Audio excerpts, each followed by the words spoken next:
nag-e-exist na yung ating legal separation, tama, no? Tsaka yung annulment. Pero pakipaliwanag nga po sa amin, attorney, ano ba yung pagkakaiba nitong legal separation, yung annulment, at saka yung ipinupursigi natin na divorce? Ipinupursigi ng ibang sektor na divorce.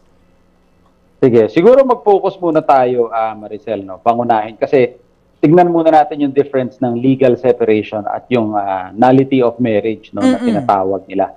Kasi yan ang meron tayo sa batas ngayon. Yung divorce is yes, napag-uusapan yan, pero tignan natin yan mamaya. No? Pero sa ngayon, tignan muna natin ang pagkakaiba ng legal separation o nullity of marriage. No? Pag sinabi kasing strictly speaking, no, Maricel, pag sinabi mo na legal separation, pag yun ang terminolohiya na ginamit mo, ang ibig sabihin nito ay, sabi ng aking professor, bed and board separation. Ibig sabihin ng bed and board separation ay ang inyong kasal ay buo pa rin, hindi kayo napuputol ang kasal, ngunit may mga bagay na hindi nyo na kailangan gawin. Ano ito?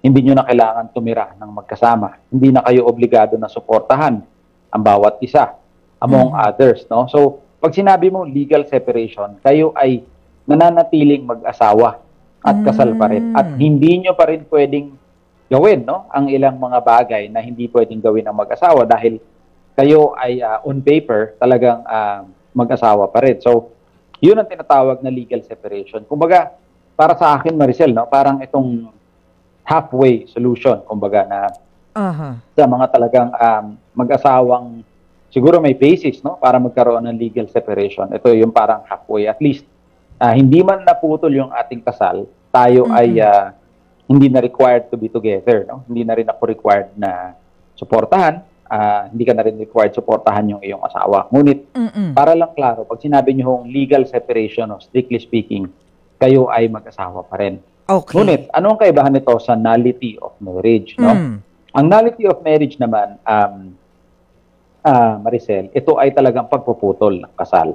So, pag sinasabi ng iba, gusto ko magkaroon ng legal separation, in fact, ang iniisip pala nila is nullity of marriage or pagpuputol ng kasal. Kasi nga naman, if you say legal separation, parang legally separated na kami. So, yun ang thinking, no? Pero kung talagang titingnan mo yung batas mismo, magkaiba yun. So, pag tinawag mo na nullity of marriage, ito ay yung talagang pagpuputol ng kasal ayon sa mga grounds o sa mga basihan na pinapahintulutan ng family code. In fact, Maricel, no? I'll go one step further.